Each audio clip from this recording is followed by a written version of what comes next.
اس نفس کو اگر کوئی کنٹرول کر سکتا ہے تو اللہ کا یہ پیارا مہمان رمضان المبارک ہے. یہ رمضان ہے، یہ رمضان ہے جو تمہیں نفس کی غلامی سے آزاد کرائے گا. اس سے خوب محبت کرو، خوب محبت کرو. قیامت کے دن ایک شکل میں آئے گا، ایک شکل میں آئے گا، خوبصورت شکل میں آئے گا، خوبصورت شکل میں آئے گا. اور حدیث پاک میں ملتا ہے کچھ بندے وہ ہوں گے جن کی سفارش کے لیے رمضان آئے گا، رمضان آئے گا. اور اللہ تعالیٰ رمضان کی اور قرآن کی سفارش کو کبھی رد نہیں فرمائے گا. جس کی سفارش میں رمضان آ گیا اس کے لیے جنت میں جانا واجب ہو جائے گا. اور کچھ لوگ وہ ہوں گے جن کے خلاف رمضان کھڑا ہو جائے گا. رب تعالیٰ سے کہے گا مولا میں ہر سال اس کے گھر جاتا تھا، یہ مجھے کبھی قدر کی نگاہ سے نہیں دیکھتا، میری عزت نہیں کرتا، میرا احترام نہیں کرتا. رمضان کچھ لوگوں کی شکایت کرے گا. وہ بندہ کہتا ہے مولا میں اس کو پہچانتا ہی نہیں، یہ کون نیا آدمی ہے؟ مولا فرمائے گا یہ میرا مہمان رمضان ہے جو ہر سال تیرے گھر آتا تھا، تو بے قدری کرتا تھا، بے احترامی کرتا تھا، اور آج رمضان تیرے خلاف کھڑا ہو گیا، اس لیے تجھے جہنم میں جانے کا پروانہ دیا جاتا ہے. میرے عزیزو رمضان کو اپنے خلاف سفارشی نہ بناؤ، رمضان کو اپنا حمایتی بناؤ، اس سے محبت کرو، اس رمضان کا قدر کرو، احترام کرو. اپنے گھروں میں جس طرح کسی باہر کے آئے ہوئے مہمان کی عزت ہوتی ہے رمضان کی عزت ہونی چاہیے. گھروں میں خرافات نہ ہو، بے حیائیاں نہ ہو. بچوں کو بار بار اس بات پر ٹوکو کہ بیٹا بری بات نہ کرے، رمضان ہے، اللہ کا مہینہ ہے. ہمارے بزرگ ہمیشہ یہی کہا کرتے تھے، کسی کو مارنے نہیں دیتے تھے کہ روزہ ہے، رمضان ہے، ہاتھ نہیں اٹھانا. گالی دیتے تو کہتے کہ بیٹا رمضان چل رہا ہے، گالی مت دے. یہ ہے رمضان کے احترام کے طریقے. آج یہ ہمارے معاشرے سے جا رہے ہیں. اس لیے میں کہتا ہوں ہر بات پر تاکید کرو اپنے بچوں کو کہ رمضان ہے، رمضان ہے، اور انشاءاللہ العزیز یہ رمضان ہماری سفارش کرے گا. عزیزان گرامی وقار، رمضان المبارک کا پہلا جمعہ ہے. اللہ عز و جل اس کی سعادتیں، اس کی برکتیں ہم سب کو نصیب فرمائے. رمضان کے آتے ہی ہر مومن کا ایک ریہرسل شروع ہوتا ہے، ایک تربیت کا خاص وقت ہے رمضان. کیونکہ قرآن میں رب تعالیٰ نے فرمایا یا ایھا الذین آمنوا کتب علیکم الصیام کما کتب علی الذین من قبلکم لعلکم تتقون. اے ایمان والو تم پر روزے فرض کیے گئے جیسے کہ پہلے والوں پر بھی فرض کیے گئے تھے. وجہ کیا ہے؟ لعلکم تتقون، تاکہ تمہیں پرہیزگاری حاصل ہو، تاکہ تم تقوی والے ہو جاؤ. تقوی اور پرہیزگاری یہ اتنی ضروری ہے تمہارے لیے کہ جس کے لیے ایک مہینہ پوری تمہاری تربیت کرائی جا رہی ہے. یہ تقوی کیا چیز ہے؟ میں آپ سے اگر کہوں کہ یہ بنیاد ہے تمام اعمال کی. تقوی جو بھی عمل کریں آپ، تقوی جو ہے یہ بنیاد ہے. تقوی کا مطلب ہے اللہ کا خوف. اللہ کا خوف، یا جو بھی عمل کرتا ہو وہ صرف اللہ کے لیے کرتا ہو، یہ تقوی ہے. اور یہ ہر عمل کے لیے ضروری ہے، ہر عمل کے لیے. نماز میں تقوی ضروری ہے، روزے میں تقوی ضروری ہے، حج میں تقوی ضروری ہے. آپ دیکھیں حج کا سفر جب کرنا ہو تو رب تعالیٰ نے فرمایا وتزودوا، توشہ ساتھ میں لے لینا. سفر پر جا رہے ہو حج کے لیے، ساز و سامان توشہ ساتھ میں لے لینا. لیکن ساتھ میں ہی کون سا توشہ اچھا ہے؟ یعنی روٹی سالن چاول یہ توشہ، کپڑے لتے حاجات یہ توشہ. خود رب تعالیٰ فرماتا ہے فإن خیر الزاد التقوی، سب سے بہترین توشہ تقوی ہے. یہ تقوی کی ہر جگہ پر اللہ تبارک و تعالیٰ نے تاکید فرمائی. اب میں آپ کو بتاتا ہوں یہ رمضان المبارک جو ایک مہینہ تمہیں تربیت کے راستے سے گزارا جاتا ہے، کس وجہ سے؟ تاکہ تمہارے دلوں میں تقوی آئے. تقوی، اور تقوی کی سب سے پہلی جو تربیت ہوتی ہے، صوفیہ اکرام کے پاس جب کبھی کوئی طالب جاتا تھا مرید ہونے کے لیے یا خلافت لینے کے لیے، پہلے کا دور ایسا تھا کہ اولیاء اکرام سب سے پہلے اسے اپنی خانقاہ میں رکھ کر کے بھوکا اور پیاسا رکھتے تھے کہ بھوک کو برداشت کرنا اور پیاس کو برداشت کرنا اگر تیری عادت بن گئی تو تقوی یوں ہی آ جائے گا. سید آل رسول مارہروی رحمۃ اللہ تعالیٰ علیہ، مارہرہ کے بڑے پائے کے بزرگ ہیں، اعلیٰ حضرت کے پیر مرشد. ان کے پاس ایک صاحب آئے، ایک مولانا صاحب آئے خلافت لینے کے لیے. شام کے وقت تو پہنچے، سیدھے آتے ہی کہا کہ حضور آپ اپنی خلافت وغیرہ مجھے دے دیجئے. تو اس وقت ایسے بالکل بٹ نہیں رہی ہوتی تھی. آپ نے کہا آپ آج تو آئے ہیں، مہمان ہیں ہمارے ہاں، رک جائیے خانقاہ میں، کل کو بات کریں گے، رات ہو چکی. اور حضرت نے اپنے خادم سے کہا مولانا کی اچھی خاطر تواضع کرو. رات کو ان کو ایک کمرے میں رکایا گیا اور ان کو خوب مچھلی کھلائی گئی. حضرت کا حکم تھا کہ انہیں مچھلی پیٹ بھر کر کے کھلائیں لیکن پانی مت دینا.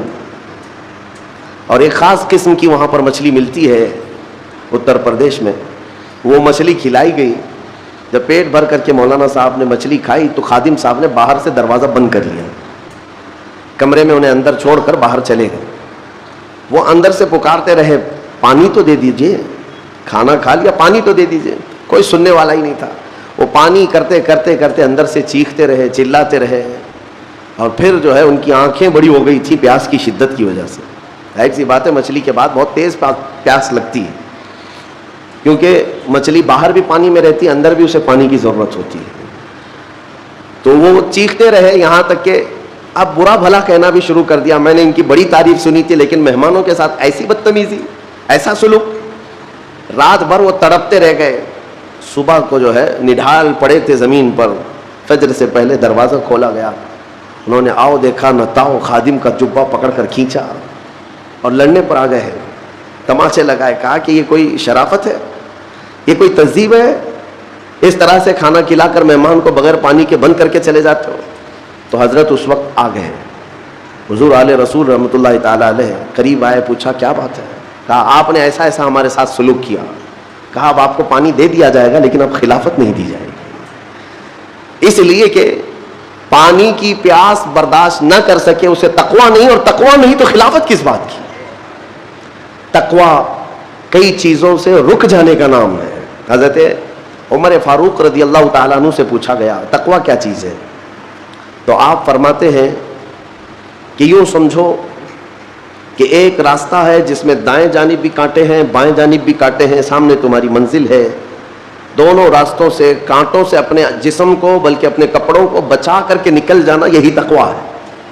اور رسول پاک صلی اللہ تعالیٰ علیہ وسلم کی ایک حدیث پاک, الحلال بین والحرام بین, فرمایا حلال بھی واضح ہے, حرام بھی واضح ہے. کیا چیز حلال ہے یہ بھی پتا ہے آپ کو, کیا چیز حرام ہے یہ بھی پتا ہے.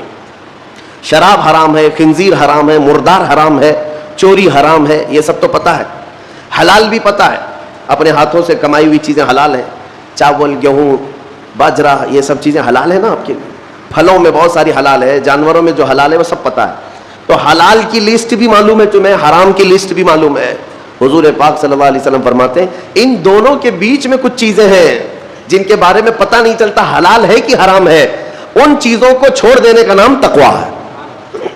بعض لوگ کیا سمجھتے ہیں حرام کو چھوڑ دینا تقویٰ ہے.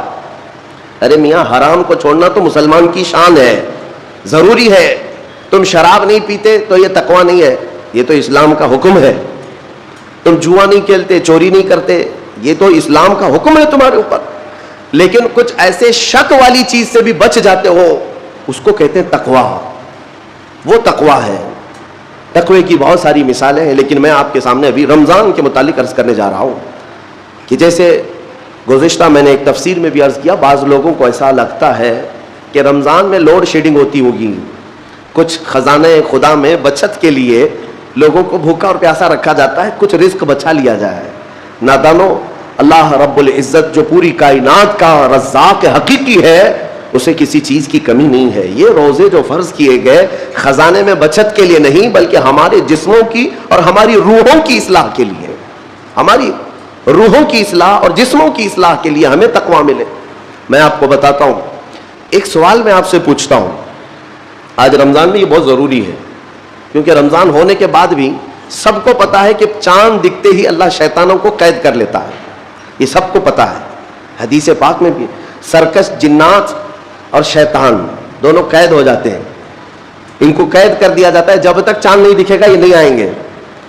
لیکن جو 11 مہینے ہم بلیم ڈالتے تھے شیطان پر کہ ہم سے برائیاں ہو گئی, گناہ ہو گئی, کیوں, ارے شیطان ایسا کرا دیا, شیطان ویسا کرا دیا. اب رمضان میں کون کرا رہا ہے؟ شیطان تو ہے نہیں. پھر فجر میں سوتا کیوں ہے؟ بغیر نماز پڑھے ٹانگ پھیلائے ویسی نماز قضا کر رہے. کون سا شیطان تمہیں سلایا؟ ابھی تو شیطان ہے نہیں. ابھی بھی بہت سارے لوگ چوری کا کھانا نہیں چھوڑتے, بہت سارے لوگ جھوٹ, دغا, غیبت یہ رمضان میں بھی نہیں چھوڑتے ہیں. تو یہ ان کو کون سا شیطان کروا رہا ہے؟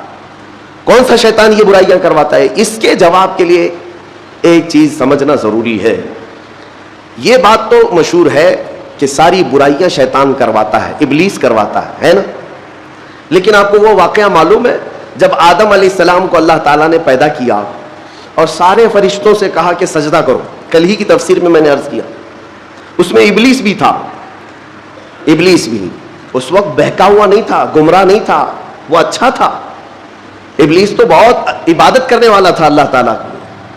تو اس نے اللہ کے حکم کو ٹال کر آدم کو سجدہ نہیں کیا، غرور میں کھڑا رہا، نافرمانی کیا. تو اب میں یہ سوال کرتا ہوں کہ ہر ایک کو گمراہ کرنے والا شیطان ہے، تو شیطان کو کس نے گمراہ کیا تھا؟ اس کو کس نے روکا سجدہ مت کرنا آدم کو؟ کوئی ہے بہکانے والا؟ ارے وہ تو پہلا ابلیس ہے، اس سے پہلے تو کوئی ابلیس تھا ہی نہیں، اس سے پہلے تو کوئی شیطان تھا ہی نہیں. شیطان کو کس نے روکا کہ تو بڑا ہے، تو بلند ذات والا ہے، آدم مٹی سے بنا ہے؟ یہ خیال کس نے ڈالا؟ کون سا شیطان تھا اس سے پہلے؟ یہی بات سمجھنے کی ہے. محدثین نے مفسرین نے فرمایا ابلیس کو جس چیز نے سجدہ کرنے سے روکا وہ نفس امارہ ہے، وہ نفس ہے جو آج بھی تمہارے ساتھ ہے. ہاں شیطان تو قید ہو جاتا ہے رمضان کے شروع ہوتے ہی، لیکن نفس تو ساتھ میں رہتا ہے. اب پتا چلا کہ رمضان میں جو کچھ بھی غلطیاں یا کوتاہیاں یا گناہ کچھ لوگوں سے سرزد ہوتے ہیں تو یہ نفس کے پجاری ہیں، نفس ان کے ساتھ ہے، یہ نفس کی غلامی میں آ گئے اور نفس کے شکار ہو گئے. اسی لیے قرآن میں اللہ تعالیٰ نے اپنے رسول سے بھی یہ فرمایا اَرَأَيْتَ مَنِ اتَّخَذَ إِلَٰهَهُ هَوَاهُ أَفَأَنْتَ تَكُونُ عَلَيْهِ وَكِيلًا. اے رسول کیا آپ نہیں دیکھتے کچھ لوگ ایسے ہیں جنہوں نے اپنے نفسانی خواہشات کو اپنا خدا بنا لیا ہے، اپنی خواہشات کو اپنا خدا بنا لیا ہے. اے رسول کیا آپ ایسوں کی سفارش کریں گے، ایسے لوگوں کی وکالت کریں گے؟ یعنی رب تبارک و تعالیٰ نے فرمایا کچھ لوگ وہ ہیں جو اپنی خواہشات کی پوجا میں ہیں. کیا مطلب خواہشات کی پوجا؟ کیا مطلب ہے اپنے خواہشات کے پیچھے چلنا؟ مطلب یہی ہے کہ جو دل میں آیا اس بندے نے یہ سوچ لیا اسے کرنا ہی ہے مجھے، یہ خواہشات کے پیچھے چل رہا ہے. ہاں تمہیں آرام کی فکر ہوئی، تم نے خدا کے فرمان کو ٹال دیا لیکن اپنی نفس کی سن لیا. اللہ تبارک و تعالیٰ کا حکم کچھ اور ہے لیکن تمہاری طبیعت کچھ اور چاہ رہی ہے. رب تبارک و تعالیٰ کا حکم تھا صبح صبح تمہیں اپنے گھر بلا رہا تھا لیکن تم نے اس کی نہیں سنی، اپنے من کی سنی، اپنے نفس کی. تو یہی تو ہوا نفس کی پوجا، یہی ہے نفس کی عبادت، نفس کی پرستش، جس کو قرآن میں کہا گیا ہے کہ کچھ لوگ ایسے ہیں جنہوں نے اپنی خواہشات کو خدا بنا لیا ہے. یہ نفس امارہ جس کے بھی اوپر حاوی ہو جاتا ہے، اچھے اچھوں کو یہ ان کا تقوی بھسم کر دیتا ہے، ایمان سے بھی دور کر جاتا ہے. اس لیے میرے عزیزوں میں جو عرض کرنے جا رہا ہوں وہ یہ ہے کہ ہمارے لیے زندگی میں سب سے بڑا چیلنج اپنے نفس امارہ سے لڑنا. آپ کو پتا ہے رسول پاک صلی اللہ تعالیٰ علیہ وسلم ایک جہاد سے جب واپس مدینے تشریف لا رہے تھے، وہ جہاد بہت سخت تھا، صحابہ زخمی تھے، بہت گھماسان کی لڑائی ہوئی تھی، لیکن جب واپس مدینے آ رہے تھے تو میرے آقا نے ایک جملہ فرمایا تھا رجعنا من الجہاد الاصغر الى الجہاد الاکبر. اے میرے صحابہ ہم چھوٹے جہاد سے بڑے جہاد کی طرف جا رہے ہیں. صحابہ نے پوچھا اس سے بڑا جہاد اب کون سا ہے یا رسول اللہ؟ میرے آقا صلی اللہ علیہ وسلم فرماتے ہیں اے میرے صحابہ اپنے نفس سے لڑنا اب یہ بڑا جہاد ہے، نفس سے لڑنا بڑا جہاد ہے. میرے عزیزوں یہ خواہشات کو ہی ختم کرنا ہو، اس نفس کو اگر کنٹرول میں لانا ہو تو کیا کرو گے؟ نفس امارہ سب کے پاس ہے. قرآن میں مولا فرماتا ہے وما ابرئ نفسی ان النفس لامارۃ بالسوء الا ما رحم ربی. کوئی اپنے نفس سے بچ نہیں پائے گا سوائے وہ شخص جس پر میرا رب رحم فرمائے. اللہ کا رحم جس پر ہو گیا وہ اپنے نفس سے بچ جائے گا. میں آپ کو ایک دعا بتاتا ہوں. حضور پاک صلی اللہ علیہ وسلم اگر دعا کرتے تھے تو اس سے آپ کو اندازہ ہو جائے گا کہ یہ کتنی امپورٹنٹ چیز میں آپ کے سامنے کہہ جا رہا ہوں. کون سی؟ حضور جب دعا کرتے تھے تو یوں کہتے تھے اللہ کی بارگاہ میں اللہم لا تکلنی الی نفسی طرفۃ عین. اے اللہ تو مجھے میرے نفس کے حوالے ایک منٹ کے لیے بھی مت دینا، تو اپنی حفاظت میں رکھ. حضور جب یہ دعا کرتے تھے کہ مجھے میرے نفس کے حوالے ایک منٹ کے لیے، طرفۃ عین کہتے ہیں پلک جھپکنے کے برابر، اتنے ٹائم کے لیے بھی اے اللہ تو مجھے میرے نفس کے حوالے مت کرنا، تو اپنی حفاظت میں رکھ. سید الانبیاء جب یہ دعا کرتے ہیں تو اندازہ کرو اے مومنو نفس کی تباہ کاریاں کیا کیا ہیں. یہ کتنوں کو ہلاک کر دیتا ہے، کتنوں کا عمل ضائع کرتا ہے، کتنوں کا ایمان ختم کرتا ہے. اب میں جو بات کہہ رہا ہوں وہ یہ توجہ سے سنو، یہ نفس امارہ جس نے شیطان کو بھی گمراہ کیا، شیطان کو بھی بہکا دیا، یہ نفس آدم کو سجدہ نہ کرنے کا جو غرور پیدا کیا، یہی نفس امارہ تھا۔ اس نفس امارہ کو اگر کوئی کنٹرول کرا سکتا ہے تو وہ ماہ رمضان المبارک، بس یہی ہے رمضان کی فضیلت۔ رمضان المبارک اس لیے تمہیں دیا گیا کہ بڑی بڑی طاقتیں تمہارے نفس کو قابو میں نہیں کر پائیں گی، لیکن رمضان کے روزے تمہیں کنٹرول میں لے آئیں گے، کنٹرول میں لائیں گے۔ اب سمجھ میں آیا کہ روزے کیوں رکھائے جا رہے ہیں؟ ارے گرمیوں کی شدت ہے، ادھر حلق سوکھا جا رہا ہے، پیٹ پیٹ سے لگ جاتا ہے۔ ان لوگوں کو پوچھو روزہ کیسا ہوتا ہے جو مزدوری کرتے ہیں، ان لوگوں سے پوچھو جو دن بھر کام کاج کرتے ہیں۔ میرے عزیزوں، روزے رکھنے کے بعد کیا رب تبارک و تعالیٰ کسی کو اس کی طاقت سے زیادہ تکلیف دینا چاہتا ہے؟ نہیں میرے عزیزوں، وہ رحمان ہے۔ اس نے جب تمہیں ماں کے پیٹ میں 9 مہینے رزق دیا تو کیا کائنات میں نہیں دیتا؟ تمہیں ماں کے پیٹ میں بھی رزق دیتا رہا۔ تم جب دنیا میں آئے، تمہارے ماں کے سینے میں خون سے دودھ کس نے بنایا؟ تمہارے رزق کا انتظام کرنے والا وہ خدا اگر تمہیں حکم دیتا ہے کہ صبح سے لے کر شام تک بھوکے رہو تو یہ اس کا ظلم نہیں بلکہ یہ عین کرم ہے، اللہ تبارک و تعالیٰ کا رحم ہے تم پر کہ وہ مولا ہماری اصلاح چاہتا ہے کہ ہمارے اندر تقوی آ جائے، جسم میں بھی اور روح میں بھی۔ اب ایک اور بات میں آپ کو بتا دوں، میں نے ایک بات پڑھی تھی نفس کے متعلق، یہ نفس امارہ، اسی لیے امام غزالی رحمۃ اللہ تعالیٰ علیہ نے فرمایا اللہ کی جو مخلوق ہے وہ 3 طرح کی ہے، ایک فرشتے، دوسرے انسان، تیسرے جانور۔ یہ 3 الگ الگ قسم کی مخلوق ہیں، کیونکہ اللہ تعالیٰ نے تینوں کو جو چیزیں دی ہیں ان میں فرق ہے۔ فرشتوں کو اللہ نے عقل دیا ہے، نفس نہیں ہے۔ نفس، شہوت، برائی کرنے کی خواہش فرشتوں کے اندر ہے ہی نہیں، وہ سوچ بھی نہیں سکتے برائی کرنے کا۔ فرشتوں کو اللہ نے عقل دیا ہے، اور عقل عزت والی چیز ہے۔ اور جانوروں کو اللہ نے نفس دیا ہے، عقل نہیں، عقل والے نہیں ہیں جانور، عقل والے نہیں، لیکن نفس ہے، شہوت ہے، شہوت بھی ہے، نفس بھی۔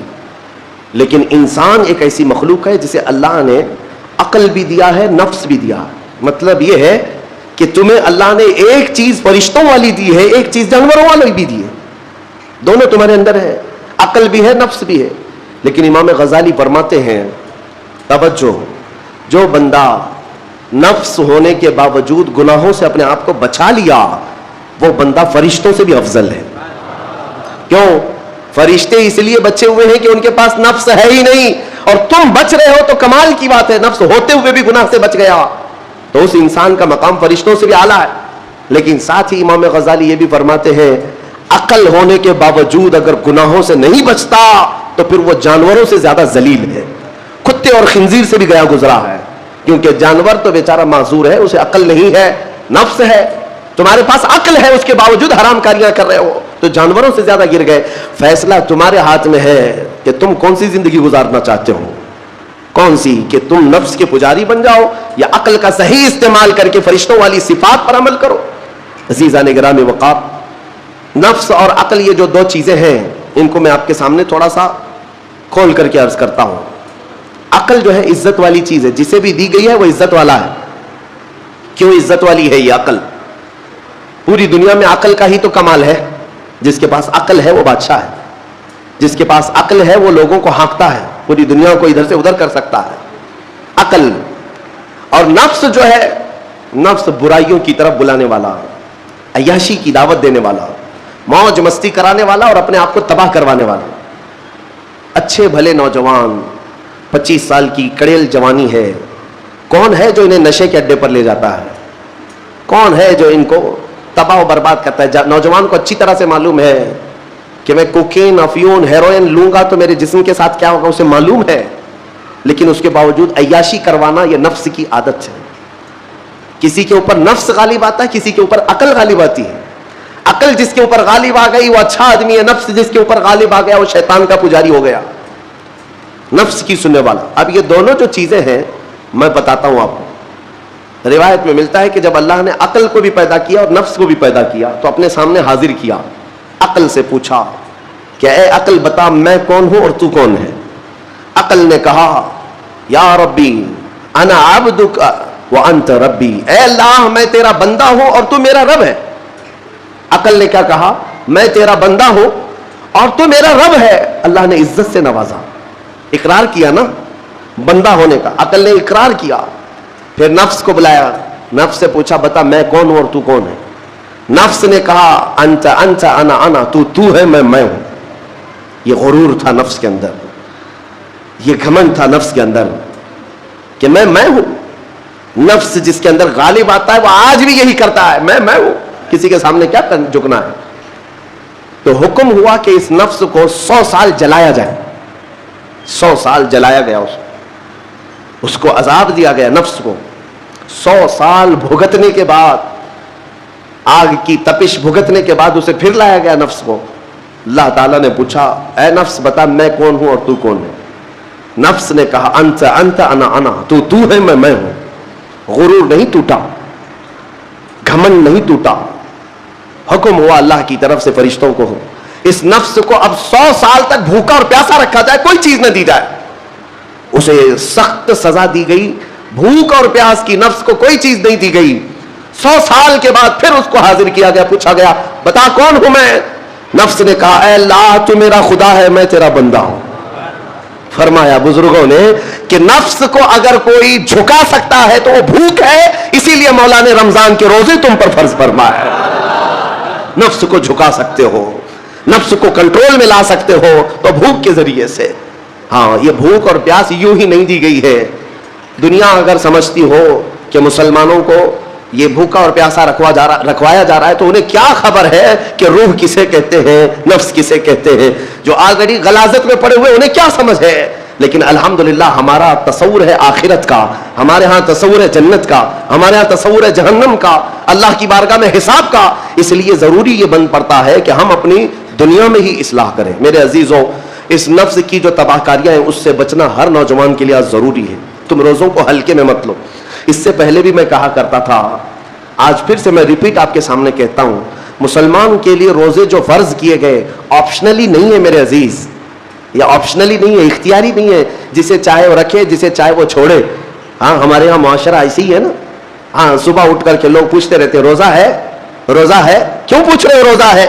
مسلمان ہے تو روزہ فرض ہے، روزہ فرض ہے۔ اگر میں آپ کو پوچھوں اچھا لگے گا؟ انسان ہو اچھا لگے گا، سامنے دکھ تو رہا ہے انسان ہے، پھر کیا پوچھنا ہے؟ مسلمان کے لیے روزہ ایسا ضروری ہے جیسے اس کے لیے انسان ہونا ضروری ہے۔ وہ روزے چھوڑتا کیوں؟ ہاں چند ہی چیزیں ہیں جہاں تخفیف دی گئی ہے شریعت میں، وہ سفر ہے یا مرض ہے، ایسا مرض کہ جس سے وہ نہیں برداشت کر پاتا، اس میں اللہ تعالیٰ نے اسے چھوٹ دی ہے، رخصت دی ہے۔ یا حاملہ عورت ہے، یا دودھ پلانے والی عورت ہے، یا پھر اب بہت سارے لوگ ایسے ہیں جو ہٹے کٹے ہیں، تندرست ہیں، توانا ہیں، روزے چھوڑے ہوئے ہیں۔ میرے عزیز، سب ہونے کے بعد اگر روزہ چھوڑنے کی کسی کو رخصت ہے نا، تو صرف ان عورتوں کو جن کی ماہواری آتی ہے مہینے میں یا بچے کے بعد، حیض و نفاس والی عورتوں کے لیے روزہ نہیں ہے۔ تو میں ان لوگوں سے پوچھتا ہوں کیا تمہاری بھی ایسی کیفیت ہے جو تم روزہ چھوڑے گھوم رہے ہو؟ ناپاک ہو؟ ناپاکی آئی ہے؟ نہیں ہے تو پھر کیوں روزہ چھوڑتے ہو؟ ایک روزے کو چھوڑنے کی سزا حدیث میں بتائی گئی 900 سال دوزخ میں رکھا جائے گا۔ 900 سال۔ اب کیلکولیٹ کرو، اگر تمہاری زندگی کے روزے قضا ہیں تو کتنے 100 سال جائیں گے۔ اس لیے میرے عزیزو، جب تک طاقت ہے روزے فی الحال کے رکھو ہی رکھو، اگر پیچھے کے چھوٹے ہیں تو اسے بھی پہلے کمپلیٹ کر لو، ورنہ قیامت کے دن کی سزائیں نہیں برداشت کر پاؤ گے، بھگت نہیں پاؤ گے۔ یہ ہم جو بار بار کہتے ہیں آپ کے روزہ رکھنے سے میرا کیا ہے، ہم تنبیہ صرف اس لیے کرتے ہیں کہ قیامت کے دن اللہ تعالیٰ کے عذاب میں گرفتار نہ ہو جاؤ، عذاب میں گرفتار نہ ہو جاؤ۔ اور ہمارے بزرگوں نے ہمیں تعلیم دی ہے کہ اللہ تعالیٰ جب 11 مہینے کھلاتا پلاتا ہے اور وہی مولا 1 مہینہ اگر حکم دے تو یہ کس قدر بندے کی ناانصافی ہے کہ اپنے مولا کے حکم کو پیٹ پیچھے ڈالتا ہے اور پھر کھاتا پیتا رہتا ہے۔ کیا اسے اپنے رحمان کی رضا کی اتنی بھی فکر نہیں ہے کہ یہ میرے مولا کی رضا ہے روزہ؟ اسی لیے تو اس مولا نے فرمایا روزہ میرے لیے ہے اور اس کی جزا کچھ نہیں، میں خود بندے کا ہو جاؤں گا۔ الصوم لی وانا اجزا بہ، اور ایک حدیث میں اجزی بھی پڑھا گیا، یعنی ہی اس کی جزا ہو۔ مطلب یہ ہے کہ دوسرے اعمال کی جزا میں جنت ہے، محلات ہے، الگ الگ ثواب ہے، لیکن روزے کے متعلق مولا نے فرمایا میں خود ہی اس کی جزا ہوں. تجھ سے تجھی کو مانگ کر مانگ لی ساری کائنات، جس کا خدا ہو گیا اس کی ساری کائنات.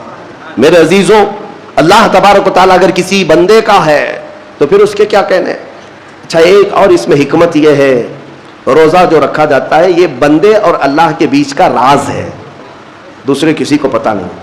میرا روزہ آپ کو نہیں معلوم، آپ کا روزہ مجھے نہیں معلوم. چہرہ دیکھ کر کے کچھ بھی کہا جا سکتا ہے. ہاں، چہرہ دیکھ کر کسی کا روزہ پتہ چلے گا.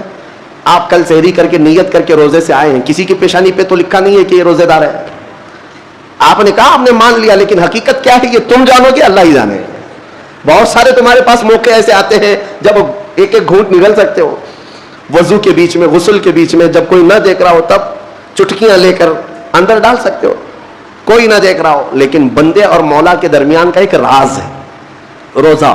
اسی وجہ سے ایک حدیث میں ملتا ہے قیامت کے دن جب ایمان والوں کو جمع کیا جائے گا اور جن کی بخشش ہو جائے گی تو ان میں ایک جماعت ایسی ہوگی جو جنت کی طرف اڑتے ہوئے جا رہے ہوں گے اور جنت میں پہنچ جائیں گے، کسی کو نظر نہیں آئیں گے، بہت تیزی سے وہ جنت پہنچ چکے ہوں گے.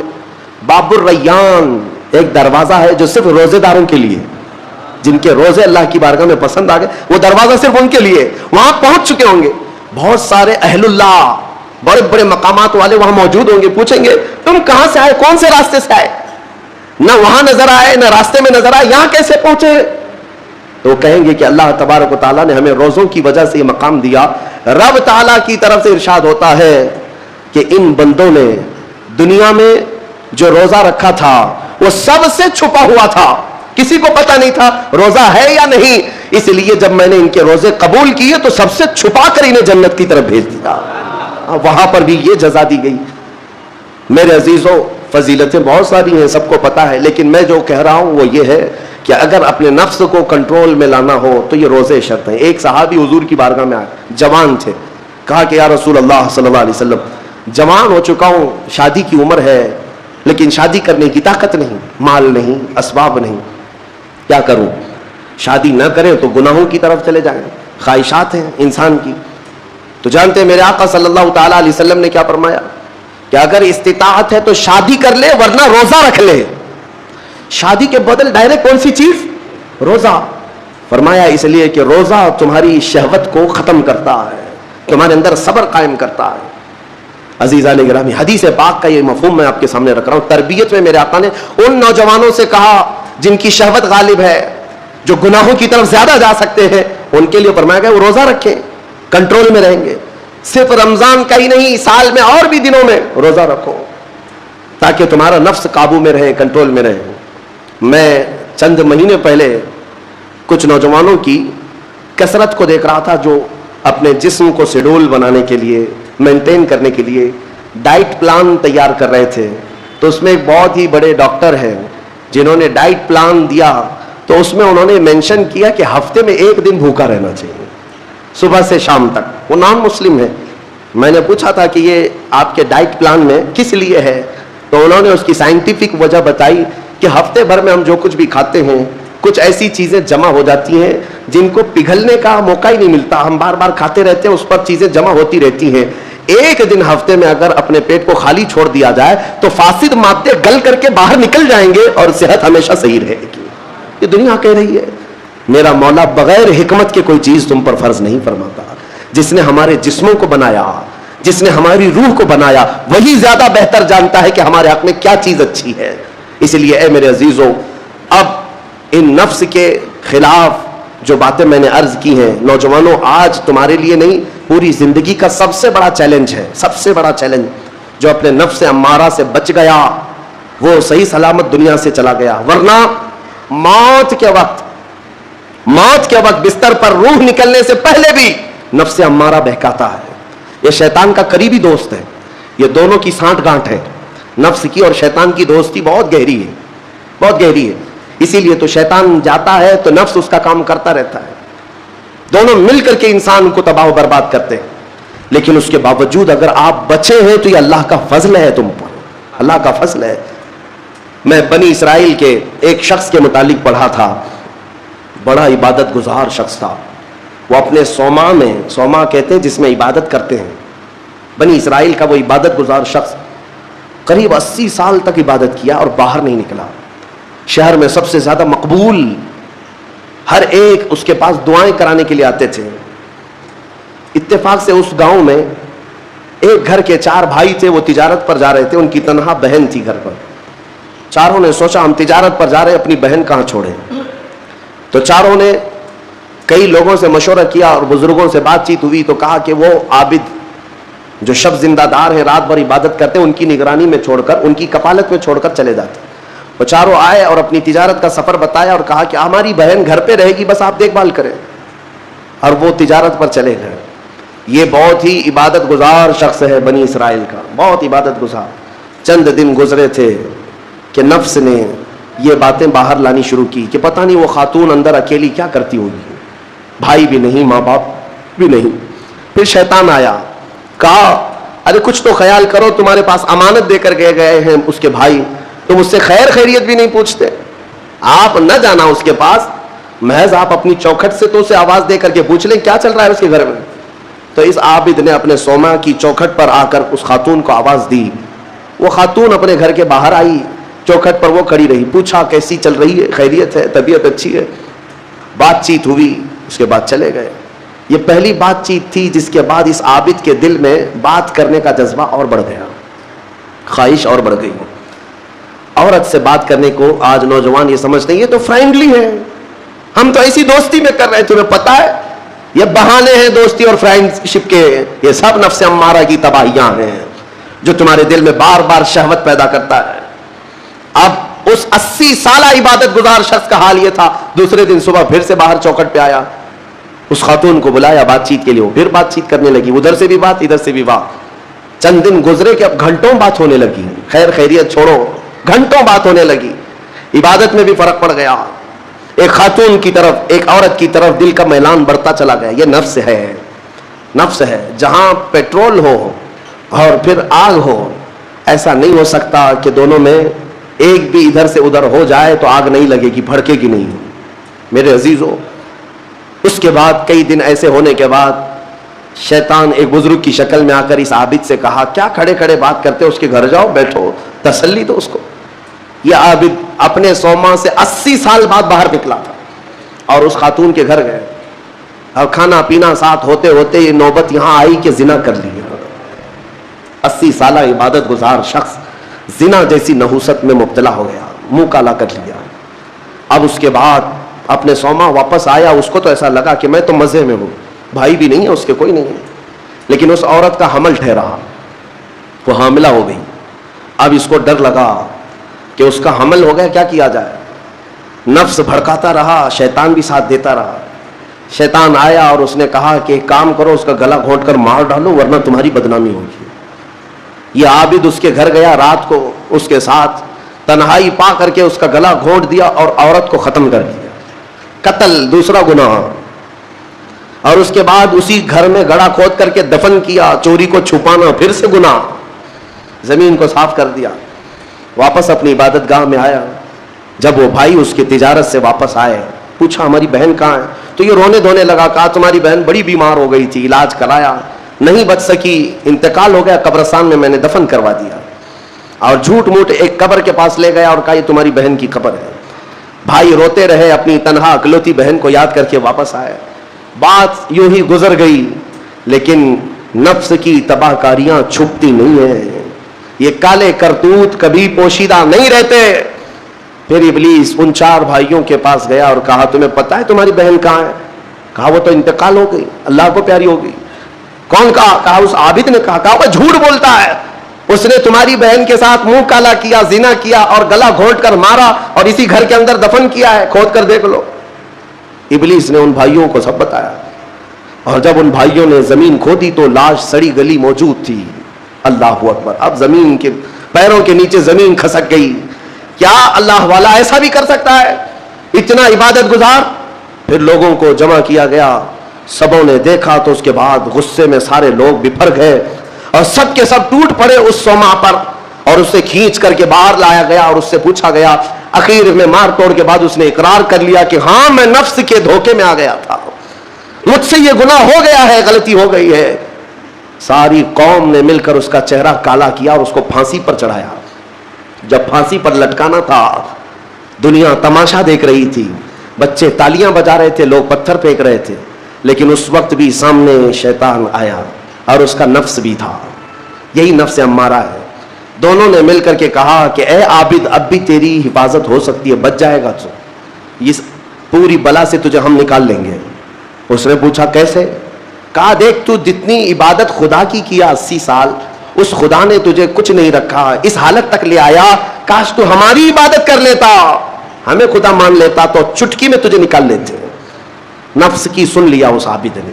کہا صحیح بات ہے، اتنے سالوں تک خدا کی عبادت کرتا رہا، پھر بھی پھنسا ہوں، کچھ بھی اچھا نہیں ہو رہا ہے میرے ساتھ، ایک غلطی ہوئی اس کی سزا ہی ہو رہی ہے. نفس صحیح کہہ رہا ہے.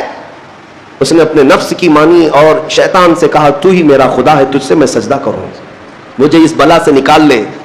جیسے ہی اس نے یہ کہا، شیطان تالیاں مارتا ہوا چلا کہ میرا کام مکمل ہو گیا. ادھر لوگوں نے اسے پھانسی پر چڑھا دیا.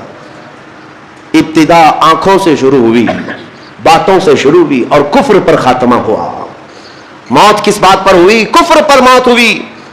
لوگ ہلکے میں لیتے ہیں کہ یہ یوں ہی مزے کی زندگیاں ہیں.